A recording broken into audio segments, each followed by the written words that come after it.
ಎಲ್ಲ ವೀಕ್ಷಕರಿಗೆ S B ಹುರ್ತಿಯ ಇವತ್ತಿನ ವಿಶೇಷವಾಗಿರುವಂತಹ ವಿಡಿಯೋ ನೋಡಲು ಆತ್ಮೀಯ ಸ್ವಾಗತ. ನಿಮ್ಮ ಜಮೀನಿನ ಪಹಣಿ ಜೊತೆಗೆ ಆಧಾರ್ ಕಾರ್ಡ್ ಲಿಂಕ್ ಮಾಡುವುದು ಅಥವಾ ನಿಮ್ಮ ಜಮೀನಿನ RTC ಜೊತೆಗೆ ಆಧಾರ್ ಕಾರ್ಡ್ ಲಿಂಕ್ ಮಾಡುವುದು, ಇದು ಕೃಷಿ ಜಮೀನಿರುವವರು ನಿಮ್ಮ ಜಮೀನಿನ ಪಹಣಿ RTC ಉತಾರೆ ಖಾತಾದೊಂದಿಗೆ ಆಧಾರ್ ಕಾರ್ಡ್ ಲಿಂಕ್ ಮಾಡುವಂತಹ ವಿಧಾನ ಇವತ್ತಿನ ವಿಡಿಯೋದಲ್ಲಿ ತಿಳಿಸಿಕೊಡ್ತೇನೆ. ಅದೇ ರೀತಿಯಾಗಿ ನಿಮ್ಮ ಹತ್ರ ಏನಾದರೂ ಪ್ಲಾಟ್ ಇದ್ದರೆ, ಏನಾದರೂ NA ಪ್ಲಾಟ್ ಇದ್ದರೆ ಅಥವಾ ಗುಂಟಾ ಪ್ಲಾಟ್ ಇದ್ದರೆ ಆ ಪ್ಲಾಟ್ಗಳಿಗೂ ಕೂಡ ಪಹಣಿ ಬೇರೆ ಇದ್ದರೆ ಆ ಪಹಣಿಗೂ ಆಧಾರ್ ಕಾರ್ಡ್ ಲಿಂಕ್ ಮಾಡುವಂತಹ ಮಾಹಿತಿಯನ್ನು ಇವತ್ತಿನ ವಿಡಿಯೋದಲ್ಲಿ ತಿಳಿಸ್ಕೊಡ್ತೇನೆ. ನಿಮ್ಮ ಹತ್ರ ಯಾವುದೇ ರೀತಿ ಆಸ್ತಿ ಇದ್ದರೆ ಸಾಕು, ಅದಕ್ಕೆ RTC ಪಹಣಿ ಉತಾರೆ ಖಾತಾ ಇದ್ದರೆ ಅದರ ಜೊತೆಗೆ ನಿಮ್ಮ ಆಧಾರ್ ಕಾರ್ಡನ್ನು ಲಿಂಕ್ ಮಾಡುವಂತಹ ವಿಧಾನ ಕೇವಲ 5 ನಿಮಿಷದಲ್ಲಿ ನೀವು ಕೂಡ ಮಾಡಿಕೊಳ್ಳಬಹುದು. ಈ ಒಂದು ಸಂಪೂರ್ಣವಾಗಿರುವಂತಹ ವಿಡಿಯೋವನ್ನು SB ಹುರ್ತಿ ಯೂಟ್ಯೂಬ್ ಚಾನಲ್ದಲ್ಲಿ ನಾವು ಪ್ರಸ್ತುತಪಡಿಸ್ತಿದ್ದೇವೆ. ಸಂಪೂರ್ಣವಾಗಿ ವಿಡಿಯೋ ನೋಡಿ. ನೀವು ಕೂಡ ಈ ಒಂದು RTC ಪಹಣಿ ಉತ್ತಾರದೊಂದಿಗೆ ಆಧಾರ್ ಕಾರ್ಡ್ ಲಿಂಕ್ ಅಂತಾರೆ, ಆಧಾರ್ ಕಾರ್ಡ್ ಸೀಡಿಂಗ್ ಅಂತಾರೆ. ಸೊ ಈ ಒಂದು ವಿಧಾನವನ್ನು ನೋಡಿ ಮಾಡಿಕೊಳ್ಳಬಹುದು. ಮೊದಲು ಇಲ್ಲಿ ಯಾರ ಹೆಸರಲ್ಲಿ ಜಮೀನು ಪಹಣಿ ಉತ್ತಾರಿ RTC ಇದೆ ಅವರ ಮೊಬೈಲ್ ನಂಬರನ್ನು ಹಾಕಿ ಈ ಒಂದು ಕೆಳಗೆ ಕಾಣುವಂತಹ ಕ್ಯಾಪ್ಚರ್ ಕೋಡನ್ನು ಇಲ್ಲಿ ಕೆಳಗಡೆ ಎಂಟ್ರಿ ಮಾಡಿಕೊಳ್ಳಿ. ಎಂಟ್ರಿ ಮಾಡಿಕೊಂಡು ಇಲ್ಲಿ ಸೆಂಡ್ OTP ಅಂತ ಕೊಡಿ. ಈ ಮೊಬೈಲ್ ನಂಬರ್ಗೆ ಒಂದು OTP ಬರುತ್ತೆ, ಆ OTPನ ಹಾಕಿ. ಇವಾಗ ನಾನು ಲೈವ್ ಪ್ರೂಫ್ ನಿಮಗೆ ಇಲ್ಲಿ ತೋರಿಸಿಕೊಡ್ತೇನೆ ನೋಡಿ. ಇವಾಗ ಇಲ್ಲಿ OTP ಹೋಗಿರುತ್ತೆ ನಿಮ್ಮ ಒಂದು ಮೊಬೈಲ್ ನಂಬರ್ಗೆ. ಆ OTPನ ಇಲ್ಲಿ ಹಾಕಿ ಲಾಗಿನ್ ಅಂತ ಕೊಡಬೇಕು. ಸ್ನೇಹಿತರೆ, ಆ ಒಂದು OTPನ ಎಂಟ್ರಿ ಮಾಡಿದ್ದೇವೆ. 6 ಅಂಕಿಯ OTP ಬರುತ್ತೆ. ಲಾಗಿನ್ ಅಂತ ಕ್ಲಿಕ್ ಮಾಡಿ. ಲಾಗಿನ್ ಅಂತ ಕ್ಲಿಕ್ ಮಾಡಿದಾಗ ಇಲ್ಲಿ ನಿಮಗೆ ಒಂದು ವಿಶೇಷವಾಗಿರುವಂತಹ ಮಾಹಿತಿ ಬರುತ್ತೆ. ಏನು ಬರುತ್ತೆ ಇಲ್ಲಿ? ನಿಮ್ಮ ಮೊಬೈಲ್ ನಂಬರ್ ಕಾಣುತ್ತೆ. ಇದು ಬೇರೆಯವರ ಮೊಬೈಲ್ ನಂಬರ್ ಹಾಕಿದ್ದೇನೆ ನಾನು, ದಯವಿಟ್ಟು ಇದಕ್ಕೆ ಯಾರೂ ಕರೆ ಮಾಡಬಾರ್ದು. ಸೊ ಇಲ್ಲಿ ನಿಮ್ಮ ಒಂದು ಮಾಹಿತಿ ಕಾಣುತ್ತೆ. ಈ ರೀತಿಯಾಗಿ ನೀವು ಲಾಗಿನ್ ಆಗಿದ್ದೀರಾ. ಇವಾಗ ಭೂಮಿ ನಾಗರಿಕ ಸೇವೆಗಳಂತ ಇಲ್ಲಿ ನಿಮ್ಮ ಮೊಬೈಲ್ ನಂಬರ್ ಬರುತ್ತೆ. ಸೊ ಇಲ್ಲಿ ನಿಮ್ಮ ಆಧಾರ್ ಕಾರ್ಡ್ ನಂಬರನ್ನು ಹಾಕಿ, ಆಧಾರ್ ಕಾರ್ಡ್ದಲ್ಲಿರುವಂತೆ ಇಲ್ಲಿ ನಿಮ್ಮ ಹೆಸರನ್ನು ಹಾಕಬೇಕು. ಹೆಸರು ಇಂಗ್ಲೀಷ್ನಲ್ಲಿ ಮಾತ್ರ ಟೈಪ್ ಮಾಡಬೇಕು, ಗಮನದಲ್ಲಿ ಇಟ್ಕೊಳ್ಳಿ. ಹೆಸರು ಇಂಗ್ಲೀಷ್ನಲ್ಲಿ ಮಾತ್ರ ಟೈಪ್ ಮಾಡಬೇಕು.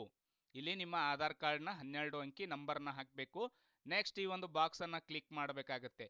ದಯವಿಟ್ಟು ಇಲ್ಲಿ ಮೊದಲು ವಿವರವನ್ನು ಹಾಕಿ ಅಂತ ಹೇಳುತ್ತೆ. ಇಲ್ಲಿ ಆಧಾರ್ ಕಾರ್ಡ್ ನಂಬರು, ಆಧಾರ್ ಕಾರ್ಡ್ದಲ್ಲಿರುವಂತೆ ಹೆಸರನ್ನು ಇಲ್ಲಿ ಹಾಕಿ ನಾವು ವೆರಿಫೈ ಅಂತ ಕೊಡ್ತೇವೆ ನೋಡಿ. ನೆಕ್ಸ್ಟ್ ನೋಡಿ ಸ್ನೇಹಿತರೆ, ಇಲ್ಲಿ ಆಧಾರ್ ನಂಬರನ್ನು ಹಾಕಿದ್ದೇವೆ, ಅವ್ರ ಹೆಸರು ಹಾಕಿದ್ದೇವೆ ಆಧಾರ್ ಕಾರ್ಡ್ದಲ್ಲಿ ಇರೋ ಥರ. ಇಲ್ಲಿ ಈ ಒಂದು ಬಾಕ್ಸ್ ಕಾಣುತ್ತೆ, ಈ ಬಾಕ್ಸ್ ಮೇಲೆ ಕ್ಲಿಕ್ ಮಾಡಿ ಇಲ್ಲಿ ವೆರಿಫೈ ಅನ್ನೋ ಬಟನ್ನ ಕ್ಲಿಕ್ ಮಾಡ್ಕೊಳ್ಳಿ. ವೆರಿಫೈ ಅಂತ ಕೊಟ್ಟಾಗ ನೋಡಿ, ಆಧಾರನ್ನು ಯಶಸ್ವಿಯಾಗಿ ಪರಿಶೀಲಿಸಲಾಗಿದೆ, ಆಧಾರ್ ವೆರಿಫೈಡ್ ಸಕ್ಸಸ್ಫುಲ್ ಅಂತ ಈ ರೀತಿ ಬರಬೇಕು. ನೆಕ್ಸ್ಟ್ ಇಲ್ಲಿ ಓಕೆ ಅಂತ ಕ್ಲಿಕ್ ಮಾಡಿ. ಓಕೆ ಅಂತ ಕ್ಲಿಕ್ ಮಾಡಿದಾಗ ಇಲ್ಲಿ ಮುಂದೆ ಏನು ಬರುತ್ತೆ ಅಂತ ನೋಡೋಣ ನಾವು. ಮುಂದೆ ಇಲ್ಲಿ ಕೆಳಗಡೆ ನಿಮಗೆ ಆಧಾರ್ ಪರಿಶೀಲನೆಯನ್ನು ಬಳಸಿಕೊಂಡು ಅರ್ಜಿದಾರರ ವಿವರಗಳನ್ನು ಭರ್ತಿ ಮಾಡಿ ಅಂತ ಇಲ್ಲಿ ಈ ಗ್ರೀನ್ ಕಲರಲ್ಲಿ ಒಂದು ಬಾಕ್ಸ್ ಓಪನ್ ಆಗುತ್ತೆ. ಇದ್ರ ಮೇಲೆ ಕ್ಲಿಕ್ ಮಾಡಿ. ಇದ್ರ ಮೇಲೆ ಕ್ಲಿಕ್ ಮಾಡಿದಾಗ ಇನ್ನೊಂದು ವಿಂಡೋ ಓಪನ್ ಆಗುತ್ತೆ ಈ ರೀತಿಯಾಗಿ. ಈ ವಿಂಡೋದಲ್ಲಿ ನೋಡಿ KYC ಮಾಡೋಕ್ಕೆ ಕೇಳುತ್ತೆ. ಇಲ್ಲಿ ಅವರ ಒಂದು ಕಂದಾಯ ಇಲಾಖೆ ಅಂತ ಬರುತ್ತೆ. ಇಲ್ಲಿ ಆಧಾರ್ ಕಾರ್ಡ್ ನಂಬರನ್ನು ಹಾಕಿ ಈ ಬಾಕ್ಸ್ ಮೇಲೆ ಕ್ಲಿಕ್ ಮಾಡಿ. ಇಲ್ಲಿ OTP ಅಂತ ಬರುತ್ತೆ, ಇದ್ರ ಮೇಲೆ ಕ್ಲಿಕ್ ಮಾಡಬೇಕು. ನೆಕ್ಸ್ಟ್ ಇಲ್ಲಿ OTP ಜನರೇಟ್ ಅಂತ ಬರುತ್ತೆ, ಇದ್ರ ಮೇಲೆ ಕ್ಲಿಕ್ ಮಾಡಿದಾಗ ಆಧಾರ್ ಕಾರ್ಡ್ಗೆ ಲಿಂಕ್ ಇರೋ ಮೊಬೈಲ್ಗೆ ಒಂದು OTP ಬರುತ್ತೆ. ಇಲ್ಲಿ ಆಧಾರ್ ಕಾರ್ಡ್ ನಂಬರ್ ಹಾಕಬೇಕು. ಇಲ್ಲಿ OTP ಪಡೆಯಿರಿ ಅಂತ ಕ್ಲಿಕ್ ಮಾಡಬೇಕು. ಒಂದು OTP ಬರುತ್ತೆ, ಆ OTPನ ಹಾಕಿ ಇಲ್ಲಿ ವೆರಿಫೈ ಮಾಡಬೇಕು. ಇವಾಗ ನಾವು ಕೂಡ ಅದನ್ನೇ ಮಾಡ್ತೇವೆ. ಇವಾಗ ನಾವು ಇಲ್ಲಿ ಆಧಾರ್ ಕಾರ್ಡ್ ನಂಬರನ್ನು ಹಾಕಿದ್ದೇವೆ. ಇವಾಗ OTP ಪಡೆಯಿರಿ ಅಂತ ಬರುತ್ತೆ, ಇದ್ರ ಮೇಲೆ ಕ್ಲಿಕ್ ಮಾಡಿ. ನೋಡಿ ಇಲ್ಲಿ ಈ ರೀತಿ ಬರುತ್ತೆ. OTPಯನ್ನು SMS ಮೂಲಕ ಕಳಿಸಲಾಗಿದೆ ಅಂತ ಓಕೆ ಬಟನ್ನ ಕ್ಲಿಕ್ ಮಾಡಿ. ಇಲ್ಲಿ ನೋಡಿ ಸ್ನೇಹಿತರೆ, ನಾವು OTPಯನ್ನು ಎಂಟ್ರಿ ಮಾಡಿದ್ದೇವೆ. ಇಲ್ಲೂ ಕೂಡ 6 ಅಂಕಿಯ OTP ಬರುತ್ತೆ.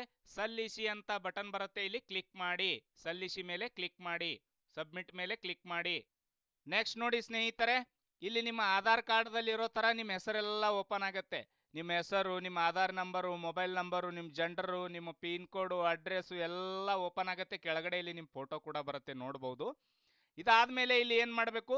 ಲಿಂಕ್ ಆಧಾರ್ ಅಂತ ಬರುತ್ತೆ, ಇಲ್ಲಿದೆ ನೋಡಿ ಲಿಂಕ್ ಆಧಾರ್. ಲಿಂಕ್ ಆಧಾರ್ ಇದ್ರ ಮೇಲೆ ಕ್ಲಿಕ್ ಮಾಡ್ಕೊಳ್ಳಿ. ನೆಕ್ಸ್ಟ್ ನೋಡಿ ಸ್ನೇಹಿತರೆ, ಈ ರೀತಿ ಓಪನ್ ಆಗುತ್ತೆ. ಇಲ್ಲಿ ಭೂಮಿಯ ವಿವರ ಅಂತ ಬರುತ್ತೆ. ಇಲ್ಲಿ ಒಂದು ಬಾಕ್ಸ್ ಬರುತ್ತೆ, ಇದ್ರ ಮೇಲೆ ಕ್ಲಿಕ್ ಮಾಡಬೇಕು ಈ ಬಾಕ್ಸ್ ಮೇಲೆ. ನೆಕ್ಸ್ಟ್ ಇಲ್ಲಿ ನಿಮ್ಮ ಜಿಲ್ಲೆ ಯಾವುದಿದೆ ಜಿಲ್ಲೆನ ಸೆಲೆಕ್ಟ್ ಮಾಡ್ಕೊಳ್ಳಿ. ನೆಕ್ಸ್ಟ್ ಇಲ್ಲಿ ನಿಮ್ಮ ತಾಲೂಕು ಯಾವುದಿದೆ ತಾಲೂಕು ಸೆಲೆಕ್ಟ್ ಮಾಡಿ. ನಿಮ್ಮ ಜಮೀನು ಯಾವ ಹೋಬಳಿಯಲ್ಲಿ ಬರುತ್ತೆ ಹೋಬಳಿ ಸೆಲೆಕ್ಟ್ ಮಾಡಿ. ನಿಮ್ಮ ಜಮೀನು ಯಾವ ಗ್ರಾಮದಲ್ಲಿ ಬರುತ್ತೆ, ಜಮೀನು ಆಗಲಿ ಪ್ಲಾಟ್ ಆಗಲಿ ಯಾವುದೇ ಆಸ್ತಿ ಯಾವ ಗ್ರಾಮದಲ್ಲಿ ಬರುತ್ತೆ ಅದನ್ನು ಸೆಲೆಕ್ಟ್ ಮಾಡಿ. ನೆಕ್ಸ್ಟ್ ಇಲ್ಲಿ ನಿಮ್ಮ ಒಂದು ಸರ್ವೆ ನಂಬರನ್ನು ಎಂಟ್ರಿ ಮಾಡಿ ಗೋ ಅಂತ ಕೊಟ್ಟಾಗ ಮುಂದೆ ಸ್ಟಾರ್ ಹ್ಯಾಶು ಸ್ಟಾರ್ 123 ಸ್ಟಾರ್ ಅಬಕ್ ಸ್ಟಾರ್ ಮೇಲೆ ಏನೇನು ಬರುತ್ತೆ ಹ್ಯಾಶ್ ಬರುತ್ತೆ. ಈ ರೀತಿ ಇಲ್ಲಿ ಕೇವಲ ಸರ್ವೆ ನಂಬರ್ ಫಸ್ಟ್ 3-4 ಅಂಕಿಗಳೇನು ಬರ್ತವೆ ಸರ್ವೆ ನಂಬರ್ದು ಅಷ್ಟೇ ಹಾಕಿ. ಬಾರ್ ಮೇಲೆ ಇರೋದು ಬಾರ್ 1 2 3 ಆ ರೀತಿ ಎಲ್ಲ ಇಲ್ಲಿ ಪಕ್ಕದಲ್ಲಿ ಬರುತ್ತೆ. ನಾನು ತೋರಿಸ್ಕೊಡ್ತೇನೆ ನೋಡಿ ನಿಮಗೆ. ನೋಡಿ ಇಲ್ಲಿ ನಾವು ಸರ್ವೆ ನಂಬರನ್ನು ಹಾಕಿದ್ದೇವೆ. ಇಲ್ಲಿ ಜಿಲ್ಲೆ ತಾಲೂಕು ಹೋಬಳಿ ಮತ್ತು ಗ್ರಾಮನ ಸೆಲೆಕ್ಟ್ ಮಾಡಿದ್ದೇವೆ. ಇಲ್ಲಿ ಸರ್ವೆ ನಂಬರನ್ನು ಹಾಕಿ ಗೋ ಅಂತ ಕೊಟ್ಟಾಗ ಇಲ್ಲಿ 3 ಹಿಸ್ಸಗಳು 2 ಹಿಸ್ಸ ಇದ್ದಾವೆ. ಸ್ಟಾರ್ ಬಾರ್ 1 ಇದೆ, ಸ್ಟಾರ್ ಬಾರ್ 2 ಇದೆ. ಇದೇ ರೀತಿಯಾಗಿ ನಿಮಗೆ ಸ್ಟಾರ್ ಬಾರ್ ಅಬಕಡ್ ಈ ರೀತಿ ಏನಾದರೂ ಬರ್ಬೋದು. ಅದರಲ್ಲಿ ನಿಮ್ದು ಯಾವುದಿದೆ ಇದರಲ್ಲಿ ಸೆಲೆಕ್ಟ್ ಮಾಡ್ಕೊಳ್ಳಿ. ನಾವು ಇವಾಗ 2 ಬರ್ತಾ ಇದೆ. ಇಲ್ಲಿ ಸರ್ಚ್ ಅಂತ ಸೆಲೆಕ್ಟ್ ಮಾಡೋಣ. ನಮ್ಮ ಪ್ರಾಪರ್ಟಿದು ಸ್ಟಾರ್ ಬಾರ್ 2 ಇದೆ. ಸೊ 2 ಅಂತ ಸರ್ಚ್ ಮಾಡಿದಾಗ ಇಲ್ಲಿ ಹೆಸರು ಕಾಣುತ್ತೆ ನೋಡಿ. ಇವಾಗ ನೋಡಿ ಸ್ನೇಹಿತರೆ, ಇಲ್ಲಿ ಅವರ ಹೆಸರಲ್ಲಿರುವಂತಹ ಜಮೀನಿನ ವಿವರ ಬಂತು. ಎಷ್ಟು ಎಕರೆ ಎಷ್ಟು ಗುಂಟೆ ವಿಸ್ತೀರ್ಣ ಇದೆ, ಅದರ ವಿಸ್ತೀರ್ಣ ಕೂಡ ಬಂದಿದೆ. ಇವ್ರದ್ದು ಕೇವಲ 1 ಗುಂಟೆ ಇದೆ. ಸೊ ಎಕರೆನಲ್ಲಿದ್ರೆ ಇಲ್ಲಿ ಬರುತ್ತೆ. ಸೊ ಇಲ್ಲಿ ಅವರ ಹೆಸರು ಕೂಡ ಬಂದಿದೆ. ಸಾರಿ, ಇಲ್ಲಿ ಅವರ ಹೆಸರು ಕೂಡ ಬಂದಿದೆ. ಇಲ್ಲಿ ಒಂದು ಬಾಕ್ಸ್ ಕಾಣುತ್ತೆ, ಇಲ್ಲಿ ಎಲ್ಲ ಹೆಸರುಗಳು ಬರ್ತವೆ ಬೇರೆ ಬೇರೆ ಆ ಸರ್ವೆ ನಂಬರ್ ಅಲ್ಲಿ ಇದ್ರೆ. ಇಲ್ಲಿ ಆ ಬಾಕ್ಸ್ ಮೇಲೆ ಕ್ಲಿಕ್ ಮಾಡ್ಕೊಳ್ಳಿ. ಈ ಬಾಕ್ಸ್ ಮೇಲೆ ನೀವು ಇಲ್ಲಿ ಕ್ಲಿಕ್ ಮಾಡಿದಾಗ ಅರ್ಜಿದಾರರು ಮತ್ತು RTC ಮಾಲೀಕರ ನಡುವೆ ಹೆಸರು ಹೊಂದಿಕೆಯಾಗಿರುವುದಿಲ್ಲ ಅಂತ ಬರ್ತಾ ಇದೆ. ಇದಕ್ಕೆ ಕಾರಣ ಏನಂತ ಹೇಳಿದ್ರೆ ಇಲ್ಲಿ ನೋಡಿ, ಇಲ್ಲಿ ಅವರ ಪಹಣಿಯಲ್ಲಿ ಮೊದಲು ಅವರ ಹೆಸರಿದೆ, ನಂತರ ತಂದೆ ಹೆಸರಿದೆ, ನಂತರ ಸರ್ನೇಮ್ ಇದೆ. ಆದರೆ ಆಧಾರ್ ಕಾರ್ಡ್ದಲ್ಲಿ ಮೊದಲು ಅವರ ಹೆಸರು ನಂತರ ಸರ್ನೇಮ್ ಮಾತ್ರ ಇದೆ. ಆಧಾರ್ ಕಾರ್ಡ್ದಲ್ಲಿ ಫಸ್ಟ್ ಪೇಜಲ್ಲಿ ಯಾವ ರೀತಿ ಕೇವಲ ನಿಮ್ಮ ಹೆಸರು ನಿಮ್ಮ ಸರ್ನೇಮ್ ಅಷ್ಟೇ ಇದ್ರೆ, ಪಹಣಿಯಲ್ಲೂ ಕೂಡ ನಿಮ್ಮ ಹೆಸರು ನಿಮ್ಮ ಸರ್ನೇಮ್ ಅಷ್ಟೇ ಇದ್ರೆ ಮಾತ್ರ ತಗೊಳುತ್ತೆ. ಇಲ್ಲಿ ಏನಾಗಿದೆ, ಇಲ್ಲಿ ಮೊದಲು ಅವರ ಹೆಸರಿದೆ, ನಂತರ ತಂದೆ ಹೆಸರಿದೆ, ನಂತರ ಸರ್ನೇಮ್ ಇದೆ. ಸೊ ಈ ರೀತಿಯಾಗಿ ಇರುವುದರಿಂದ ಇಲ್ಲಿ ಏನು ಬರುತ್ತೆ ನೋಡಿ, ಈ ಬಾಕ್ಸ್ ಅಲ್ಲಿ ಕ್ಲಿಕ್ ಮಾಡಿದಾಗ ನೋಡಿ, ಅರ್ಜಿದಾರರು ಮತ್ತು RTC ಮಾಲೀಕರ ನಡುವೆ ಹೆಸರು ಹೊಂದಾಣಿಕೆ ಆಗಿರುವುದಿಲ್ಲ ಅಂತ ಬರುತ್ತೆ. ಕಾರಣ ಏನಂದ್ರೆ ನಾನು ಹೇಳ್ತಾ ಇದ್ದೀನಲ್ಲ, first name last name middle name ಇದು ಕನ್ನಡದಲ್ಲೂ ಕೂಡ ಪಹಣಿಯಲ್ಲಿ ಯಾವ ರೀತಿ ಹೆಸರಿರುತ್ತೆ ಅದೇ ರೀತಿ ಆಧಾರ್ ಕಾರ್ಡಲ್ಲಿ ಹೆಸರಿರಬೇಕು. ಆಧಾರ್ ಕಾರ್ಡಲ್ಲಿ ಹೆಸರು ಯಾವ ರೀತಿ ಇರುತ್ತೆ ಅದೇ ರೀತಿ ಪಹಣಿಯಲ್ಲಿ ಹೆಸರು ಚೇಂಜ್ ಮಾಡ್ಕೋಬೇಕು. ಆಧಾರ್ ಕಾರ್ಡಲ್ಲಿ ಫಸ್ಟ್ ಅಲ್ಲಿ ಫಾರ್ ಎಕ್ಸಾಂಪಲ್ XYZ ಅಂತ ಇದ್ರೆ ಅದೇ ರೀತಿಯಾಗಿ ಹಾಕಬೇಕು. ಕನ್ನಡದಲ್ಲೂ ಯಾವ ರೀತಿ ಒತ್ತಕ್ಷರಗಳು ದೀರ್ಘಾಕ್ಷರಗಳಿದಾವೆ ಅದೇ ರೀತಿ ಆಧಾರ್ ಕಾರ್ಡಲ್ಲಿ ಹಾಕಬೇಕು.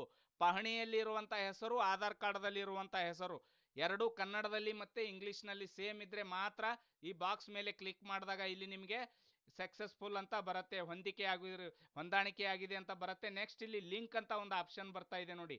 ಈ ಲಿಂಕ್ ಮೇಲೆ ಕ್ಲಿಕ್ ಮಾಡಿದಾಗ ಆಟೋಮೆಟಿಕ್ ಆಗಿ ನಿಮ್ಮ ಪಹಣಿ ಜೊತೆಗೆ ನಿಮ್ಮ ಆಧಾರ್ ಕಾರ್ಡ್ ಲಿಂಕ್ ಆಗುತ್ತೆ. ಆದರೆ ಇಲ್ಲಿ ಈ ಒಂದು ಹೆಸರಲ್ಲಿ ಮಿಡಲ್ ನೇಮ್ ಮಧ್ಯದಲ್ಲಿ ತಂದೆ ಹೆಸರಿದೆ ಇವ್ರದ್ದು ಇದು ಪಹಣಿಯಲ್ಲಿ, ಆದರೆ ಆಧಾರ್ ಕಾರ್ಡಲ್ಲಿ ಮಧ್ಯದಲ್ಲಿ ತಂದೆ ಹೆಸರಿಲ್ಲ.